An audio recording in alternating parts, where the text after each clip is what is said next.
Mutya ng Halamang Javier, Canole Horror Story. 1965. Sa malayong lugar sa gawing Mindanao, merong isang matandang nagngangalan na Honorio, ang palihim na tumutulong sa mga taong hikahos sa buhay. Malawak ang kanyang lupain na tinataniman ng palay at gulay. Sa tuwing ito ay aani, ipinamimigay niya lang sa mga tao, katulad na lang ng mag-iinang palaging nasa kanila dahil wala silang makain. Ang matandang Honorio ay tadtad ng mutya sa katawan. Pinalalawak niya ang kanyang kaalaman sa pagkuha ng mutya mula sa kagubatan, katubigan at kalupaan. Meron siyang nag-iisang kasama na apo. Ang batang yon ay nagngangalan na Dandan dahil sa kanya ito pinagkatiwala ng kanyang anak dahil lumayo na ito sa kanya nang malaman na ang matandang Honorio ay may tinatagong lihim na kaalaman. Isang umaga, habang naglalaro ang batang si Dandan, hindi niya maiwasang mapatingin sa daanan dahil pakawari ng bata ay merong darating. Maya-maya pa, dumating na nga yung nararamdaman ng bata. Isang lalaking simple, payat at mataas. Medyo may kalakihan ang mga mata tapos walang buhok. Lumapit ito sa kanya at nagtanong, "Magandang umaga, bata. Dito ba ang bahay ni Tandang Honorio?" Opo. Sino po kayo? Ano pong kailangan nyo sa lolo ko? Pwede ko ba siyang makausap? Kung maaari sana kahit ngayon. Ay, hindi po kasi basta nakikipag-usap ang lolo ko sa mga taong hindi niya kilala. Ano po bang kailangan nyo tsaka anong pangalan nyo? Bata, pakisabi. Ako si Aga. Pumasok ang batang si Dandan papunta sa kanilang kubo at sinabi sa kanyang lolo Honorio na nariyan ang bisita. Dali-dali namang lumabas ang matandang Honorio at nakita niyang si Aga ay nakatayo roon.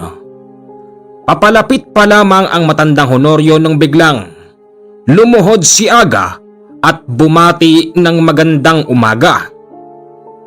Magandang umaga ho. Ako ho si Aga. Isa po akong mag-aanting. Gusto ko lang pong madagdagan ng aking kaalaman. Kaya po ako nagpunta rito. Parang awa nyo na po. Yung ipamamana nyo sa aking kakayanan, gagamitin ko sa tama. Marami na po ako naririnig patungkol sa inyo. Kaya po lumapit ako sa inyo upang madagdagan ng aking kaalaman. Sigurado ka ba sa sinasabi mong yan, iho? Hindi mo ba alam na ang pagpasok sa lihim na kaalaman ay napakadelikado? Hindi ako kumbinsido kung ikaw ay isang mag-aanting. Hindi naman lahat ng mag-aanting ay nakakapagtapos sa pag-aaral ng lihim na kaalaman. Oho, maestro. Pangako po, isang malaking karangalan po sa akin yung pagtanggap nyo sa akin bilang isang bagong disipulo. Parang awan nyo na po. Kung ano po ang ipag-uutos nyo sa akin, susundin ko. At kung sakaling ako man po ay makapagtapos sa lihim na kaalaman na magmumula sa inyo, sisiguraduhin ko pong gagamitin ko ito sa tama. Sigurado ka dyan, ha? Sa pagpunta mo rito, wala bang tumutugis sa'yo? Wala ka bang kaaway? Hindi ba't ikay isang mag-aanting? Wala naman po. Ang totoo niyan, mula pagkabata ko hanggang sa umidad na ako ng 30. Ito lang po talaga ang gusto kong gawin. Kung hindi nyo lang po nitatanong, galing po ako sa ibang probinsya. Pero hanggang doon, matunog na matunog ang pangalan nyo. Kaya po nang makakuha ako ng sapat na pera para marating kayo, hindi po ako nagsayang ng oras at nagpaalam po ako sa nanay at tatay ko. Alam ko naman po na susuportahan nila ako sa lahat ng kagustuhan ko. Nakikiusap po ako, maestro. Tanggapin niyo po ako bilang bagong disipulo. Hindi po ako kaaway. Alam ko naman yon. At kung ika'y isang kaaway, malayo pa lang, kinakastigo na kita. Tumayo ka dyan. Ayoko nang makikita pa yung pagluhod mo sa lupa. Naiintindihan mo, Aga? Opo, maestro. Tatanggapin niyo po ba ako? Hindi pa. Bakit po? Meron akong isang napakaliit na pagsubok sa mga katulad mo. Alam mo bang, yung nakaraang disipulo ko, namatay. Namatay siya habang nandito siya sa akin. Halos hindi ko matanggap yun kaya't nag-iingat lang ako. Anong klaseng pagsubok po ba yung kailangan kong pagdaanan? Halika, pumasok ka sa akin tahanan. Mamayang gabi pa ang pagsubok, paglubog ng araw. Salamat po. Pagsapit ng paglubog ng araw, heto na ang pagsubok ni Maestro Honorio. Tinawag niya si Aga at si Dandan at sinabing, "Dandan, apo, halika." "Nandyan na po, Lolo. Ano po yun?" "Kunin mo ang bagong pagsubok sa kanya." Bago? Oo, kasi yung pagpunta pa lang dito ay hindi biro. Yon ang unang pagsubok. Aga, huwag mo sabihing hindi mo nadaanan ang alaga ko rito sa gubat. Alin po dun? Yun po bang... siya nga. Siya ang aking tagapagbantay. Sa bawat pagitan ng aking lupain, nililibutan niya ito araw-araw. Ano nangyari? Hindi ka ba niya inano? Hindi naman po. Sinabi ko lang po sa kanya na sa'yo ako pupunta. At siguro po naramdaman ng tagapagbantay nyo na ako ay isang kapanalig at desidido na maging isang disipulo nyo. Magaling! Mautak kang bata ka. Sige na, Dandan na po. Kunin mo na ang panibagong pagsubok. Sige po, Lolo. Nagulat noon si Aga sa kakayanan ng batang si Dandan dahil isang napakalaking drama ang bitbit ng bata. Kung tutusin yung ganong klase ng bata ay hindi kayang buhatin yung isang drama. Nilapag ito ni Dandan sa harapan ni Aga at sinabi ni Maestro Honorio yung, "Nakikita mo ba yung balon na yon?" Po, ano pong gagawin ko po sa balon, Maestro? Halika, sumama ka sa akin. Napansin mo ba yung tubig halos masaid-said na? Opo. Bakit po? Ganito ang gawin mo. Sumalok ka ng tubig. Gusto ko, salukin mo ng isang salok lang. Tapos, sumalok ka gamit ang bunganga mo habang yung tubig ay nasa timba. Tapos, punuin mo yung drum gamit yung bunganga mo. Oh? Bakit nang lalaki ang mata mo? Sigurado ho ba kayo, Maestro, na ito ang... Hindi. Biro lang. Apo! Ano po yun, Lolo? Magsalok ka na, Apo.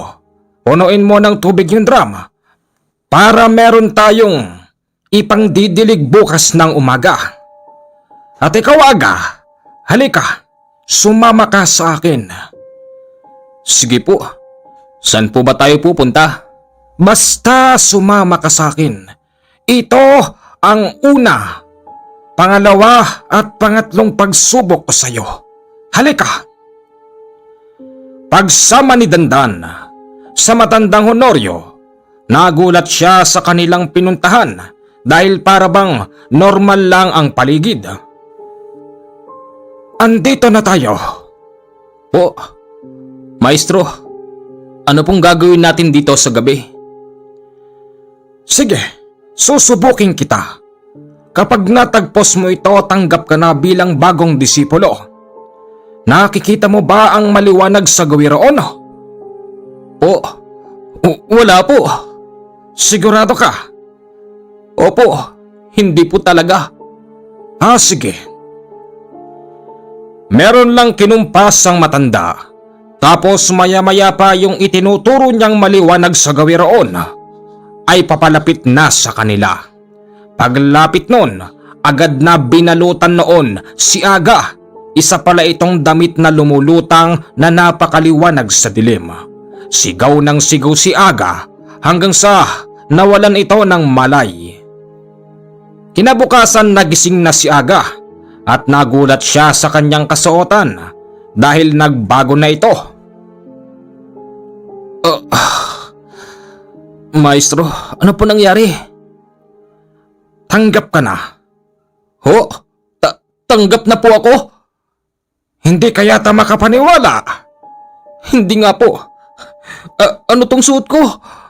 Yan ang isusuot mo magmula ngayon hanggang sa makapagtapos ka ng pag-aaral. Pero anong klaseng pagsubok mo ba'y ginawa nyo kagabi? Bakit parang hindi ko po maintindihan? Ang ibig sabihin nun, ang baluti ay bumalot sa iyong katawan. Kaya siya bumalot sa iyo dahil ikaw ay karapat-dapat. Hindi ko po kayo maintindihan eh. Kasi kung hindi siya bumalot sa iyo at tumagos lang siya sa katawan mo, malamang patay ka na. Siya ang tagapagtanggap ng mga bago kong disipulo. Tanggap ka na, Aga. Ganon lang ako kasimple tumanggap ng bagong mag-aaral. Sa pamamagitan ng pagsusulit ng baluting yan, diyan ko nalalaman kung gaano ba katatag ang iyong katawan at kung gaano ba kadesidido ang sarili mo na matuto. Yun po ba? Paano po kung hindi po ako desidido? Paano po kung nagkukunwari lang po ako? Di mamamatay ka! Mamamatay ka, Aga, kung niloloko mo ang sarili mo. Ay nako, salamat po. Maraming salamat po. Ito ang simula ng pagiging disipulo ni Aga kay Maestro Honorio. At dito rin nalaman ni Aga ang mga misyon ng maglolo. Katunayan, napahanga noon si Aga sa ginawa ng kanyang Maestro Honorio at sa apo niyang si Dandan dahil kahit na napakalakas ng ulan at hangin ng isang gabi, nagawa nilang sumugod sa kabayanan upang puntahan yung taong nagwawala. Ang nakita noon ni Aga, hinataw-hataw ng taong nagwawala si Maestro Honorio, pinabayaan niya lang ito. Tapos, biglang napahinto ang lalaki at kinuha na lang ni Maestro Honorio harap-harapan yung panaga nito at sinabing, "Umuwi ka na, iho." Nang sabihin yon ng maestro niya, bigla na lamang yung naglakad na para bang walang kaalam-alam. At sa gabing yun, dito ay tinungo nila yung taong para bang mamamatay na kasi nakahiga tapos dilat ang mga mata. Nag-iiyakan ng mga mahal nun sa buhay. Pero nang ito ay himasin ni Maestro Honorio tapos may ibinulong, maya-maya pa ay bumangon ito at marami siyang isiniwalat. Ayon sa lalaking yon, siya daw ay napunta kung saan-saan hanggang sa nang makakita siya ng liwanag na bumalot sa kanyang katawan. Nakita niya na lang ang kanyang sarili na nakahiga na naghihingalo na. Ang totoo noon, ang lalaking yon ay malapit na palang kunin ng nilalang na nakatira malapit sa kanilang tahanan. Ganun po kayo kalakas, maestro? Ganon talaga. Simple lang yung nakita mo. Nakita mo naman na kahit nakalakasan ng ulan, kahit na napakalakas ng hangin, hindi ito naging balakid para hindi kami makatulong. Aga, ito lang ang paunang makikita mo. Marami pang iba. Salamat po talaga dahil tinanggap niyo ko. Fast forward po tayo. Lumipas ang kalahating taon. Marami nang natutunan si Aga. Katulad na lamang ng pakikipaglaban sa kumbate espiritual at meron din sa kanyang ipinasa na parabang pangil. Ayon kay Maestro Honorio, ang parang pangil na yon ay magagamit mo sa harap-harapang labanan. Tapos itong si Aga ay marami na ring nakakakilala sa kanya dahil si Aga pala ay meron ding kaalaman pagdating sa panghihilot.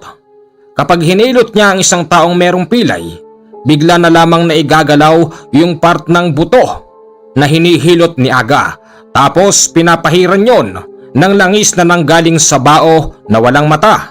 Itong langis na to ay gamit ng matandang Honorio. Kapansin-pansin na parabang napakasobrang himala at matalinhaga ang binibitawan ng matanda, lalong-lalo na ang mga kakayanan nitong hindi mo basta makikita kung kaninong albularyo. Isang araw, ito yung araw na kailangan nang ipapitas ang mais. Nag-utos si Maestro Honorio kay Aga at kay Dandan na pumitas ng isang sako dahil alam ng matanda na merong manghihingi. Dali-dali namang sumunod ang dalawa. Habang namimitas sila, tinatanong ni Aga kung bakit ipamimigay lang yung mga mais na pinipitas nila.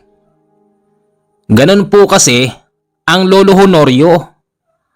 Alam niyo po, Kuya Aga, hindi lang ito ang pinamimigay namin. Tsaka kung wala mang darating, tiyak na bababa tayo ng baryo tapos tayo mismo ang mamimigay sa mga tao. Ganon kabait ang lolo ko. Kaya nga po maraming natutuwa sa kanya eh. Talaga? Kung ganon, yung lolo mo talaga mamahalin ng mga tao. Opo, talagang ganon. Hindi nga lang po yan eh. Ultimong yung kakainin na lang namin ng Lolo Honorio, ibinibigay niya pa sa mga lumalapit. Habang namimitas sila, nariyan na ang mga taong manghihingi. Kaya't sinigawan sila ng matanda na bilisan ang pamimitas. Dalian nyo! Aga! Dandan! Nandito na yung mga tao! Opo Lolo, nandyan na po! Nagpapasalamat ang mga taong yon. Tapos yung isa ay merong nabanggit. Ang sabi buntis daw ang kanyang kapitbahay. Tapos sa gabi-gabi ay para bang may dumadalaw. Sige. Gagawin kami ron mamayang gabi.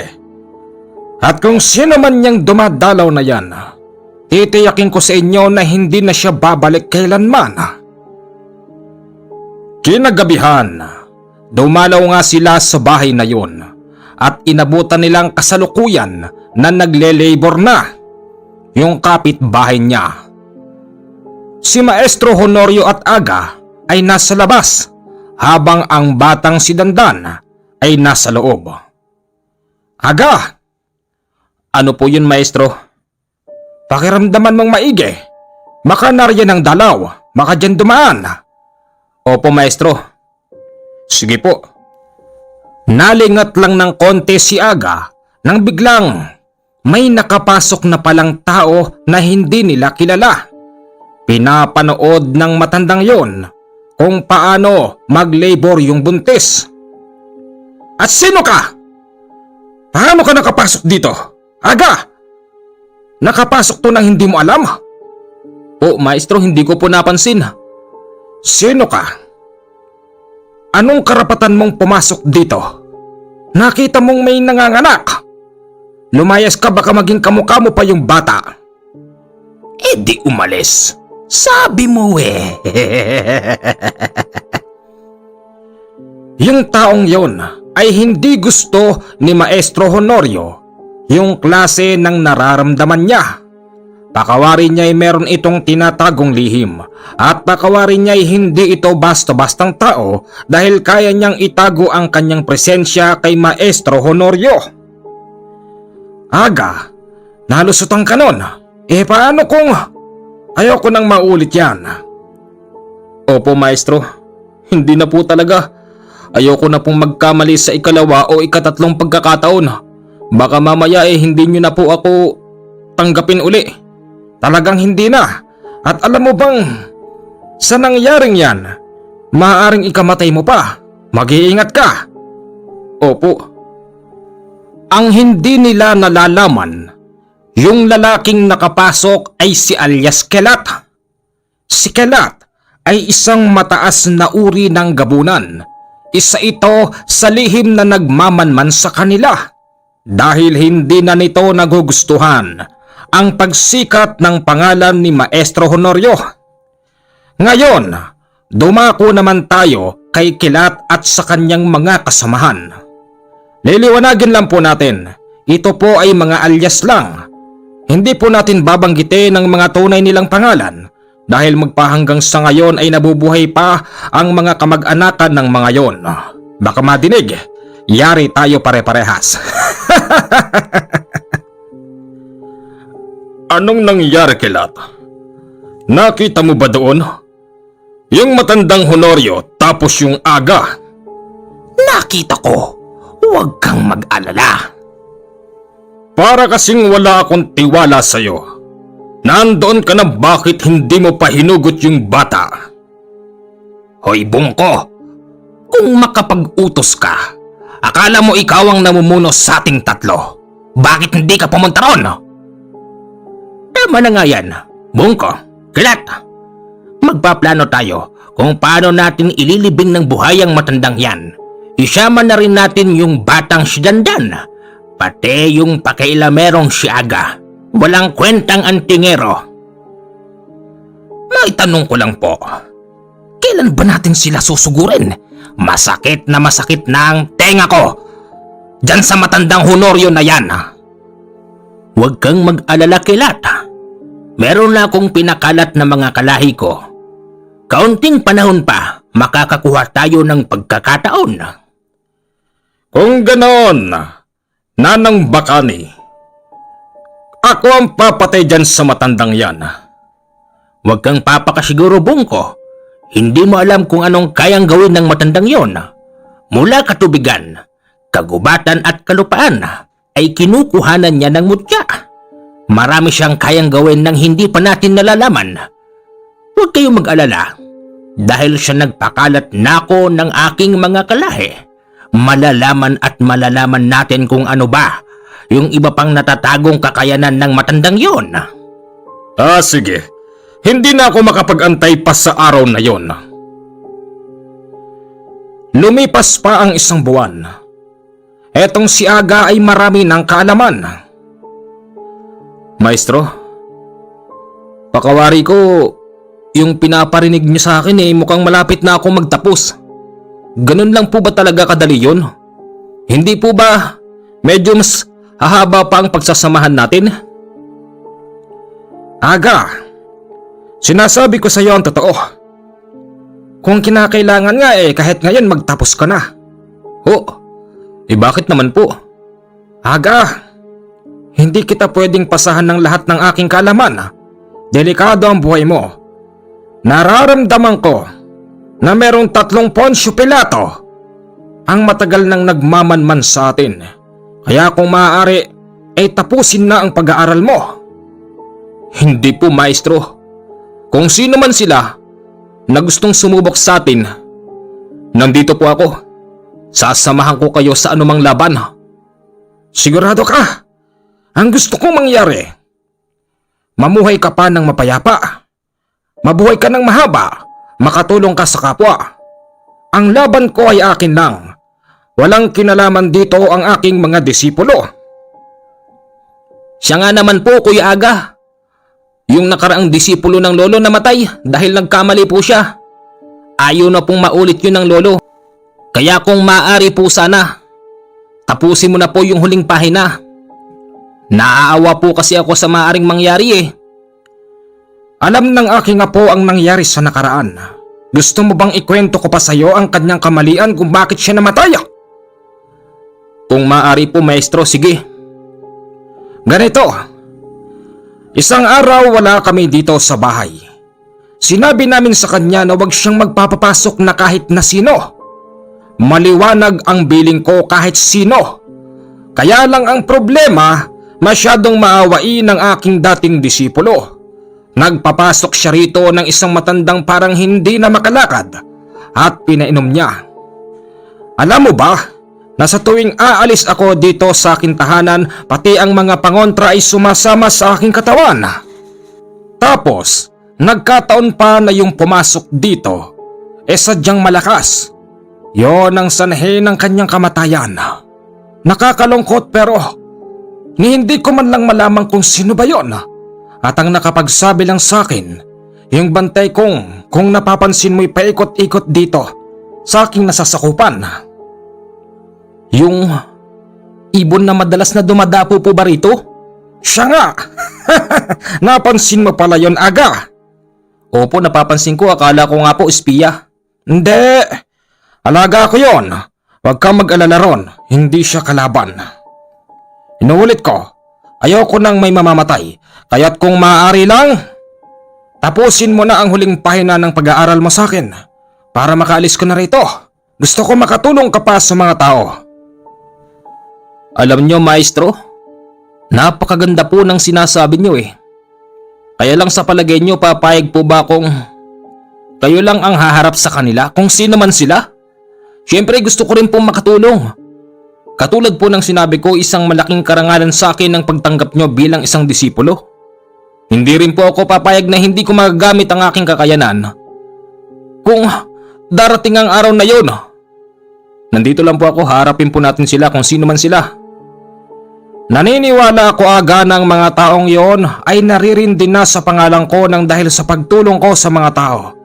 Sige, kung yan ang gusto mo, susundin kita. Kailangan mo lang mag-ingat, pati ikaw, Apo. Opo naman, Lolo. Hindi lang po na itatanong ni Kuya Aga. Mas marami akong alam kesa sa kanya, di ba, Lo? Oo naman. Lumipas pa ang isang buwan. Heto na si Kelat, si Bungko at si Bakani, ang tatlong magkakaibigan na may magkakaibang kakayanan. Sumugod na sila dahil rinding-rindi na sila sa pangalan ni Maestro Honorio. Una, napansin ng batang si Dandan na bigla na lang merong isang napakatinding ingay na nagmumula hindi kalayuan.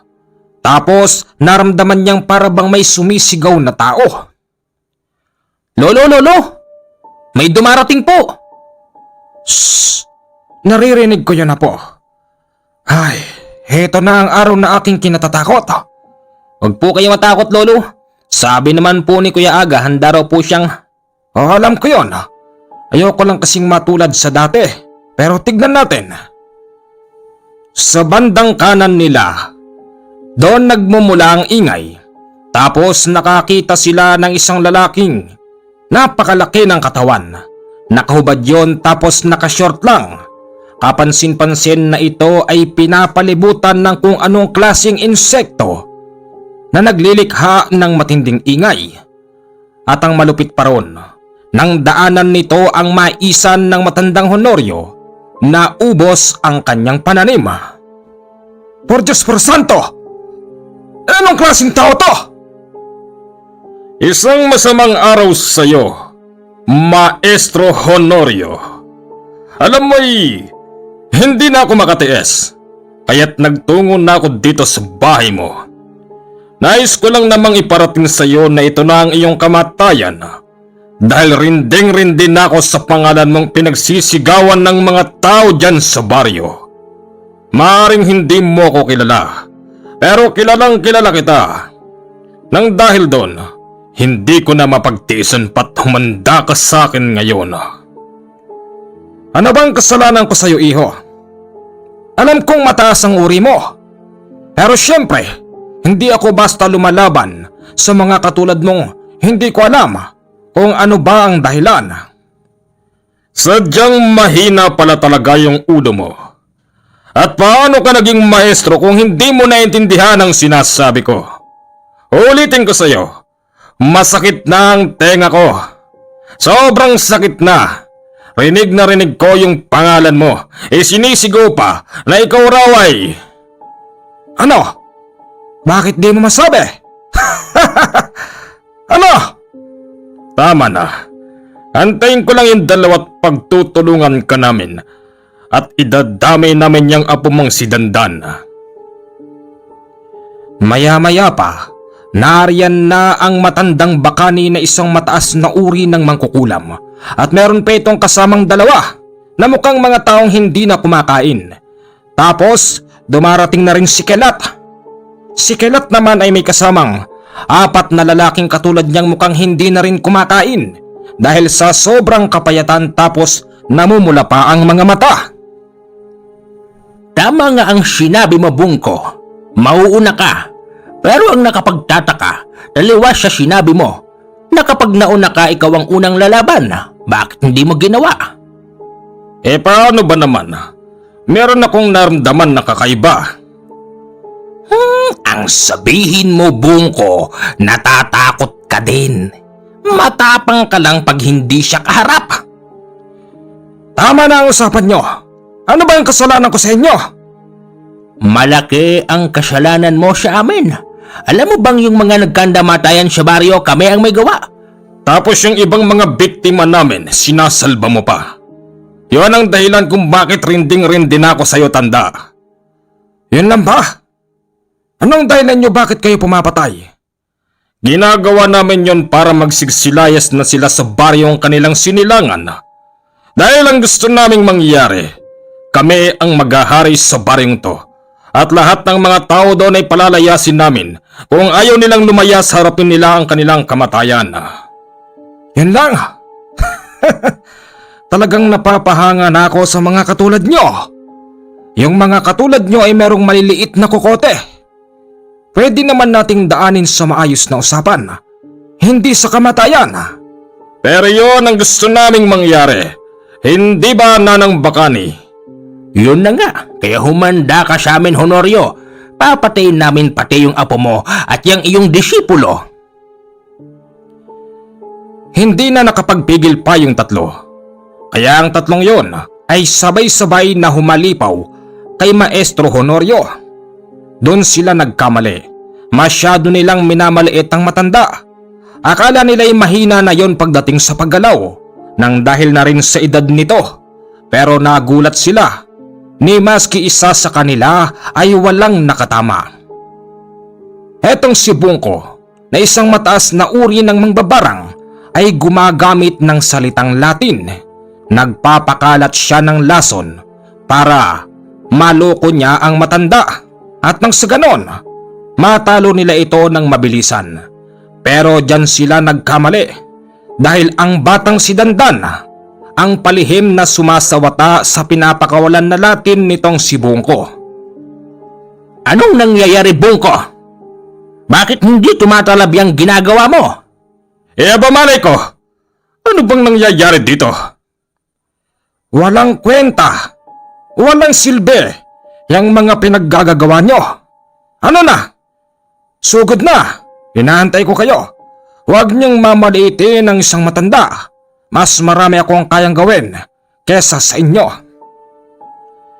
Tama na nga ang pautot. Ako na ang lalaban. Tumabi ka, Bungko. Si Kelat ang nagsasalita. Sa pamamagitan ng pagkumpas nito sa hangin ay sumugod ang kasama niyang mga payat na tao. Nagulat sila dahil ang matandang Honorio ay merong nilabas na latigo. Tinamaan sa lieg ang sumugod sa kanya na mga kalahi ni Kelat. Pagkatapos noon, humandusay sila sa lupa at dere-derechong umagos ang kanilang dugo. Kapansin-pansin din na nanginginig ang katawan nila habang umaagos ang sarili nilang dugo, na pinagtakahan naman ng tatlo kung bakit paano nangyari yon. Hoy Kelat! Wala naman palang silbi ang mga kalahi mo eh.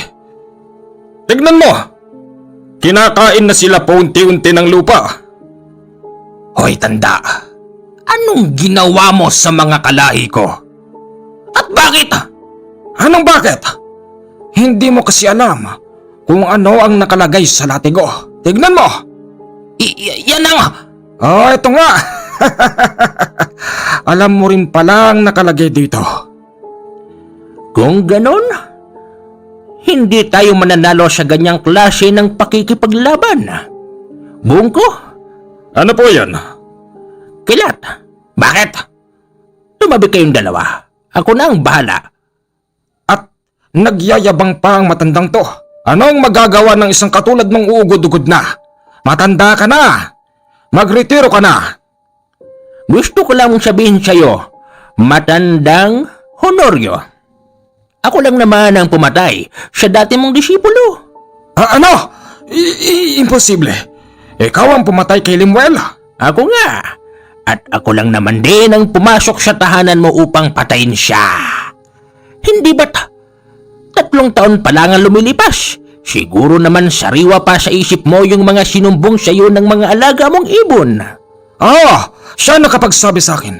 Mabuti na lang at sinabi mo yan. Nang dahil dyan, mas lalong uusbong ang galit ko sa'yo. Tignan natin ang galing mo. Ang mga sumunod na nangyari, si Aga na nagtatagulang ay biglang napalabas. Tapos sumuka ito ng parabang tinta na kulay itim. Patawad po, maestro. Oy, bakit? Anong nangyayari sa'yo? Ano ka mong nangyayari sa kanya? Hindi mo maintindihan, Honorio. Akala ko ba'y malakas ka? Akala ko ba'y mapoprotektahan ka ng mga mutya mo sa katawan? Anong ginagawa mo sa kanya, Bakani? Simple lang. Isang simpleng pagpapakalat lang ng lason sa pamamagitan ng aking usal sa kaisipan. Ganon? Apo, nasaan ka dandan? Lolo, nagsusuka rin po ako ng tinta. Ano? Sa pagkakataon na ito, tandang Honorio, wala ka nang mapupuntahan pa dahil yung mga kasama mo ay mauuna pang mamatay sa'yo. Umanda ka. Tignan natin ngayon ang galing mo, hindi ba? Kilat? Oo na. Ipakakain ko kayong 3. Maya-maya pa, may mga nagdatingan pa na mga kalahi ni Kilat. Mas nakakatakot ang itsura nun. Kung kanina ay mga payat na taong parang hindi na kumakain, ngayon yung mga nagdatingan ay mga nagtatabaan tapos ang itsura nila ay kakaiba. Para silang nagmana sa unggoy. Tadtad ng balahibong kulay itim ang kanilang mga katawan. Tapos ang mga ilong nila ay lubog. Kapansin-pansin din na yung mga mata nila ay kakaiba. Nagahalong berde at dilaw. Tapos merong isang maliit na itim sa gitna. Sige na. Tapusin nyo na ang mga yan. Huwag kang makikialam, Bungko. Wala ka namang silbi bilang isang mangbabarang. Sige. Pag napatay mo ang matandang to, talagang mapapahangan na ako sa'yo, Kilat. Sa pagsugod ng mga kalahi ni Kilat, ang inuna nila si Aga. Lahat ng mga natutunan niya kay Maestro Honorio ay kanyang ginamit. Pero hindi pa rin ito sapat. Kaya't nang madampot si Aga ng ilang gabunan, agad siya nitong nilantakan. Napakasarap pala ng mag-aaral mo, Honorio. Tigilan mo siya! Lumayo ka! Naputulan ng isang kamay si Aga. Tapos ang kanyang leeg ay merong malaking kagat. Tapos ang likuran nito ay tadtad din ng kagat. Maestro, hanggang sa huling sandali hindi ko po kayo iniwan. Hindi ka mamamatay. Hindi ka mamamatay. Apo! Sinong apo? Ito ang apo mo. Dampot ko na, Honorio. Bitawan mo ang apo ko! Kung ayoko. Hoy matandang Honorio, nasaan na yung mga pinagmamalaki mong gabay ng mutyang nakabaon sa katawan mo? Hindi ba't mula sa kalupaan, katubigan at kagubatan ay sinusuyod mo ang lahat ng yan para makakuha ka ng mutya? Nasaan na? Walang kuwenta. Honorio, ngayon, hawak-hawak namin ng apo mo. Alam kong meron ka pang tinatago pero wag mo nang subukan. Papatayin namin ng apo mo kapag hindi ka sumuko. Wala naman akong kasalanan sa inyo. Bakit ba ginagawa niyo sa akin ang mga bagay na ito? Wala kang ang kasalanan sa amin pero naririndi na kami. At ang gusto naming mangyari, kami ang maghari sa lugar na to. Sumuko ka na, Honorio. Napasuko na nga lang noon ang matandang Honorio. Tama naman ang sinasabi ng matandang Bakani. Talagang meron pang ilalabas na lakas si Maestro Honorio, kaya lang sa pagkakataon na yon, walang dumarating na kanyang gabay. Itinali nila ang matanda, pati na rin ang bata. Tapos si Aga ay malapit nang mawalan ng buhay. Sa gabing yon, nagdiwang ang tatlo. Yan ang gusto ko. Panalo na naman tayo sa labanan. Hoy Honorio, alam mo bang nung nakaraang buwan, katulad mo, isang matandang maraming baon na mutya sa katawan ang pinagsasaan ng aking mga kasama. Sila rin yang kumain sa kamay ni Aga. Maya-maya lang, babalik sila at kakainin nila yung Aga mo. Isasama ko na rin ang apo mo. Siyempre, pati ikaw. Gusto kong kumain ng katulad mong matandang makunat, yung mas makunat pa sa kalabaw. Gawin niyo ang gusto niyo. Gawin niyo. Habang nakatali noon ang matandang Honorio, nakapikit ito tapos meron siyang sinasambit. Yung mga katagang, humihingi siya ng tulong. Pero dahil sa gabi yon, pakawari niya'y kahit isa sa kanyang kapanalig ay walang makakadinig sa kanya.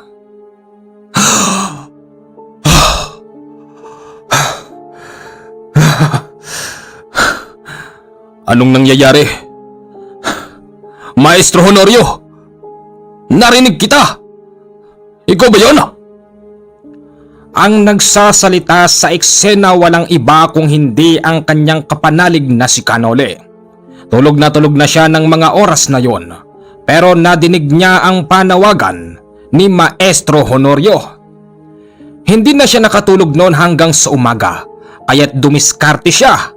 Naghanap siya ng mapipitas na gulay sa paligid ng kanyang tahanan. At ang plano niya, ibebenta niya ang mga yon at hindi siya magsasayang ng oras, pupuntahan niya si Maestro Honorio dahil napakaseryoso ng ginagawa niya. Habang namimitas siya, narinig niyang may sumisigaw. "Bossing! Magandang umaga!" "Oh, ano yon? Sulat! Sulat? Sige na, alis ka na." "Teka! Parang pinagtatabuyan mo ako, bossing ah." "Meron akong problema. Yung isang kapanalig ko, narinig kong humingi ng tulong." Tapos? Bakit mo ako pinapalis?" Abala kasi ako, namimitas ako ng gulay, ibebenta ko tapos pupunta nga ako doon." "Gulay? Ha! Bilhin ko na lahat yan, boss. Bagong sweldo ko ngayon. Para makapunta ka na ron. Sino ba yon?" Si Maestro Honorio. Kawawa naman kasi matandang yun. Seryoso yung nangyayari sa kanya." "Talaga ba bibili mo gulay ko?" "Oo naman! Para namang di mo ako kabisado, bossing. Magkano ba?" Yung sapat na pamasahe lang. Salamat." Bago umalis noon si Canole, muli niyang nadinig yung panawagan ni Maestro Honorio. Ang sinabi nito, halos mauubusan na sila ng dugo dahil sa buong lumipas na magdamag ay kinakagat sila paunti-unti ni Kilat at ng kanyang mga kalahi, dahilan kung bakit nahihigop na ang mga dugo nila. "Ganon? Huwag kayong mag-alala. Magdadala ako dyan ng mutya ng halamang Javier." Pumunta si Canole sa gawing likuran kung saan nakabaon yung kanyang garapon dahil doon lang naman niya nilalagay ang mga mutya ng halamang Javier. Dali-dali niya itong kinuha tapos umalis na. "Bossing! Sabay tayo, boss!" "Huwag na! Nag-apura ako eh." "Sama ako, bossing. Dagdagan ko pa yung pera mo eh." Salamat." Makalipas ang buong maghapon na biyahe, narating na ni Canole ang lugar ni Maestro Honorio. Ikinagulat ito ni Bakani na isang mangkukulam at ni Kilat na isang gabunan at ni Bungko na isang mataas na uri ng mangbabarang. "Tao po!" Sino kayo? At anong ginagawa niyo rito? Paano nga? Hoy! At sino ka ba? Halika nga rito! Wala kaming makain eh. Baka pwedeng kainin ka na namin ngayon. Bakit? Kumakain ka ba ng tao? Oo! Ay, hindi pala. Pero sa palagi ko, mukhang pwede na akong kumain ngayon kahit hindi ako kalahi ni Kilat. Sandali nga. Aagawan mo pa kami sa dumating na pagkain? Anong kailangan mo, iho? Ha? Ako si Bakani. Ako lang naman ang namumuno sa kanila. Maaring nagulat ka sa nakita mo. 3 taong nakatali. Yung isa, walang kamay. Tapos tadtad yan ng kagat sa likod. At sa buong katawan. Dahil hinihigop ng mga kalahin ni Kilat. Yung mga dugo nila kagabi. Pwede bang magpakilala pa ako sa inyo? O sige, magpakilala ka bago ka man lang kainin ng mga kalahin ni Kilat. Ako si Nole. O tapos, dalian mo! Nariyan na ang mga kalahin ni Kilat.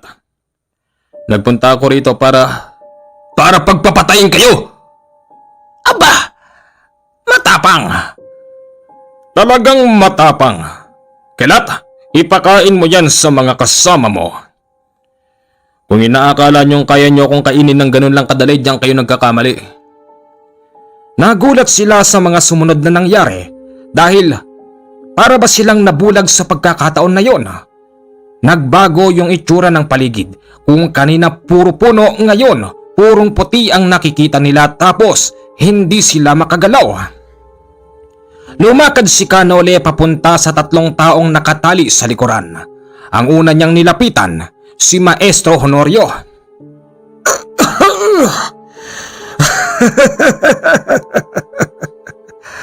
Sinasabi ko na nga ba, Kapanalig, na narinig mo ang aking panawagan. Maraming salamat dahil inabutan mo kaming buhay. Huwag ka nang magsalita, Maestro. Eto, kunin mo. Ano yan? Katulad ng sinabi mo sa aking panawagan, mauubusan ka na ng dugo. O heto.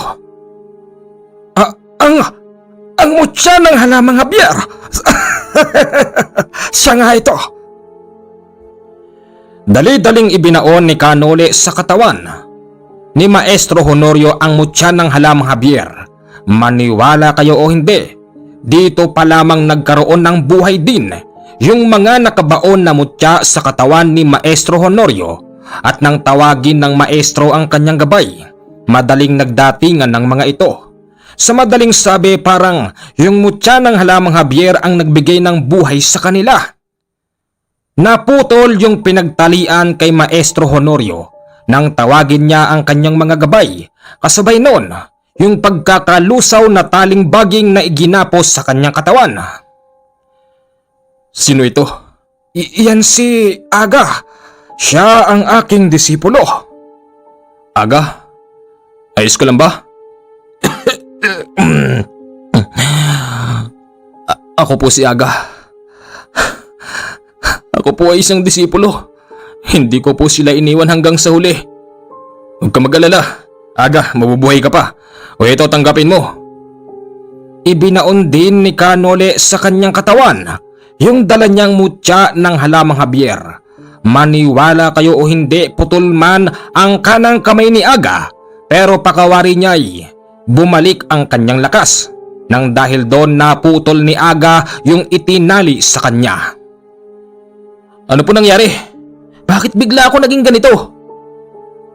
Yan ang kakayanan ng mutya ng halamang Javier. Alam mo, hindi sa atin ibabaon yan ni Kanole kung hindi tayo karapat-dapat, kaya't napakapalad mo, Aga. Lolo, bakit po parang walang alam yung mga yun? Bakit parang hindi po nila tayo nakikita? Parang wala silang pakialam. Aba, ewan ko. Ano bang ginawa mo, Kapanalig? Sino na nga tong batang to? Si Dandan. Siya ang apo ko. Ang pagkakaalam ng 3 yan, parang naging puti ang paligid tapos nawala ako sa paningin nila. Tapos hindi na nila kayo nakikita. At ang nakikita lang nila ay puti lang din.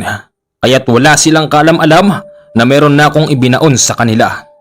Wow! Talaga po! Oo naman talagang talaga. Ngayon, sabay-sabay nating haharapin ang mga taon to. Lumipas ang 1 minuto. Heto na at bumalik na ang paningin ng tatlo. Anong klaseng liwanag ba yun, Bakani? Saan ba nang galing yung liwanag na yun? Tsaka nasan na yung tao? Akala ko ba ipakakain to ni Kalit sa kanyang mga kalahi? Aba malay ko, hindi ko alam akala ko nga'y lumayas na yung tao. Pero, Ha? Paano kayo nakawala? At ikaw, Dayo, paano ka napunta dyan? Katulad ng sinabi ko, hindi nyo ako pwedeng itulad sa kanila. Kaya humanda kayong tatlo.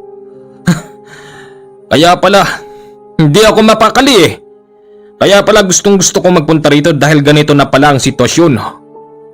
Ngayon, humanda kayong tatlo. Uunahin kita, matandang Bakani, dahil ikaw ang namumuno sa kanila. Sige, pagbibigyan kita. Ipakalat mo rito yung pinakakalat mong lason. Kaya mo sila na igapos. Ganon na nga ang ginawa ng matandang mangkukulam na si Bakani. Ganon pa man, hindi ito tumalab dahil sa pinakawalang usal ng mga gabay ni Kanole at ng gabay ng Maestro Honorio. O ano? Hindi ba't nagpakalat ka na? Bakit walang nangyari? imposible. Imposible yun. Dapat isinusukan nyo na ngayon ang inyong mga... Mga ano? Yung tinta? Yung itim? Yung bituka? Wala, hindi tatalab yan. Para ka na lang isang simpleng tao sa paningin ko ngayon, tanda. Kaya kung ako sa iyo, tumakbo ka na hanggat mabait pa ako. Hindi! At bakit ka tatakbo? Ha? Ibahin mo ko kay Kanole. Kaya kitang patayin ngayon. Hindi na noon naawa ang Maestro Honorio. Dinampot niya ang matandang Bakani tapos ilang ulit na nilulublob sa lupa. Gusto niyang tanggalin ang hangin ng matandang yon at nang sa ganon makaganti siya sa ginawa niya para tuluyan na rin itong mamaalam. Nagtagumpay nga ang matandang Honorio. Ano? Patay ka na ngayon. Tignan niyo'y kasama niyo. Yan! Napapasunod kayo niyan sa walang kabagay-bagay. Patay na siya. Naubos ang kanyang hininga. Paano nangyari yon? Kaya nga, paano nangyari yon? Siya ang mataas na uri na sinusunod namin. Kaya yun nangyari, mga kaibigan. Dahil ang matandang yun ay nagkamali sa pag-usal. Dahil sa mali ang kanyang inusal, nakontra ito ng usal ng aking mga gabay. At yun ang ginamit na dahilan ng mga gabay ko upang pansamantalang mawala ang pagiging mangkukulam niya. Nakakapanghinayang. Dapat nga, Maestro Honorio, hindi mo siya nilublob sa lupa. Pwede pang magbago yun Magbago? Hindi mo ba alam, Dayo, na marami nang pinatay ang matandang yon? Dapat lang din sa kanyang mamatay. Alam mo bang, matagal na akong galit din sa matandang yon. Sa totoo lang, pinagplanuhan ko na nga rin siyang patayin Pero hindi ko magawa dahil malakas siya.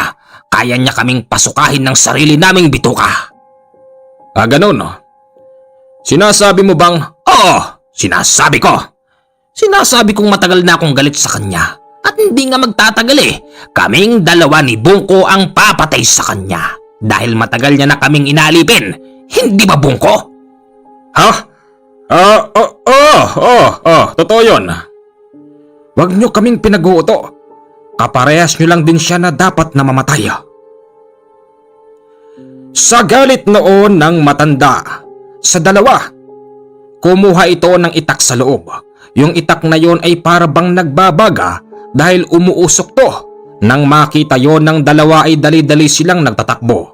Pero unang nadapa si Bungko dahil may humawak sa kanyang paa mula sa lupa.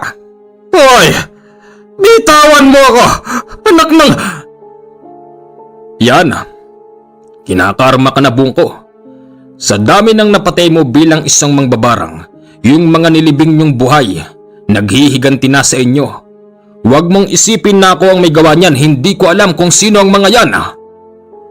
Maniwala kayo o hindi, yung humawak sa mga paa ni Bungko ay isang taong naaagnas dahil umahon ito mula sa kanyang kinahihigaan. Nang makita yun ni Kanole at nang matanda tapos yung dalawa, natakot sila sa itsura ng taong yun at unti-unti nilang hinatak si Bungko papailalim. Pakawari nila'y putik lang na malambot.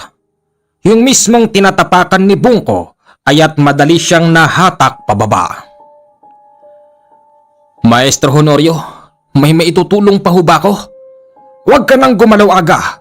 Baka mapano ka pa. Hindi po. Ramdam na ramdam ko po sa sarili ko na bumalik na lakas ko kahit naputol po yung isa kong kamay. Kaibigang Aga, diyan ka na lang. Mabubuhay ka pa rin naman eh. Habulin niyo ako! Hindi niyo ako hahabulin! Makakawala ako, magkakalat pa rin ako ng lagim. Diyan ka nagkakamali, Kilat. Hindi ka makakalabas sa lugar na to. At talagang hindi! Nariyan na ang alaga ko. Yung tinutukoy na alaga yung tagapagbantay sa bakuran ni Maestro Honorio. Kitang-kita nila kung paano ito lapain ng kanyang alaga. Marahil nagtataka kayo kung bakit hindi nakikialam ang alaga ng Maestro Honorio. Ito kasi ay kikilos lang kapag malapit na ito sa hangganan ng kabilang lupa dahil yon ang inatang sa kanya na responsibilidad. Wala na. Ang nakapagtataka, pag pumapasok sila rito, bakit di man lang yata nakikita ng bantay mo? Hindi ako nagtataka roon, Kapanalig. Alam mo ba? Kaya lang naman sila hindi nakikita dahil hindi nila, ano bang tawag doon? Hindi sila nakikita ng tagapagbantay ko. Ganun ba? Ganun nga. Salamat, Kapanalig, sa pagpunta mo rito. Kung hindi dahil sa iyo, baka na paano na kami? Ano nga ho uling pangalan nyo? Nole. Ako si Nole. Kapanalig na Nole. Nagpapasalamat po ako kasi nadugtungan pa yung buhay ko. Sa ganitong kalagayan ko po ba, maaari pa akong... Oo. Maaari ka pang mabuhay. At hindi hadlang yang putol na kamay mo para hindi ka makatulong. Tandaan mo, meron kang mutya ng halamang Javier sa katawan.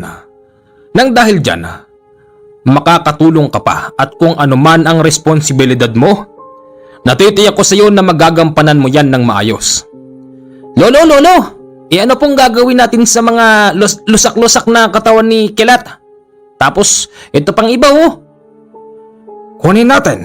Itapon natin sa rumaragas ang tubig. Tama ba ako ron, Kanole?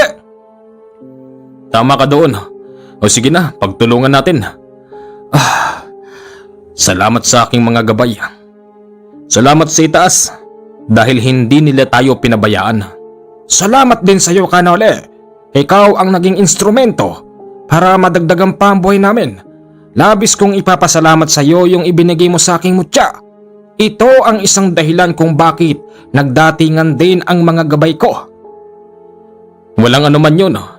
Hindi ba't ipinangako ko na sa iyo noong araw na kapag nagkita tayo, bibigyan kita ng mutya ng halamang Javier. May bonus pa. Nabigyan ko pa si Aga. Okay, isang magandang araw po. Tapos na po ang ating kwento. At update lang din po kay Aga. Tuluyan po siyang naging isang magaling na katulad ni Maestro Honorio. Tapos, hindi po naging hadlang sa kanya yung putol na baraso niya. At yung bata naman po na si Dandan ay naging ganun din. Dahil bago po umalis si Kanole sa bahay nila, si Dandan ay binaunan din ni Kanole ng mutya ng halamang Javier. Marami po itong kayang gawin. Katulad po ng nasa kwento. Hindi lang po yan, napakadami pa. Si Dandan po ngayon ay namamayagpag sa kanilang probinsya at kinikilala po nila. Ngayon, kung gusto niyo naman pong malaman kung tagasan ba si Dandan at gusto nyong matulungan niya kayo, mag-PM po kayo sa aking Viber na 5230887. Sana hindi po ako nagkakamali sa address na nakasulat dito para po mapuntahan nyo rin. Malay nyo, malapit po siya sa inyo, di ba? Hanggang dito na lang po ang kwento natin sa araw na ito. Masama po kasi yung panahon kaya po ngayon lang po tayo nakapaglapag. Maraming salamat po at abangan nyo po ang susunod na kwento bukas.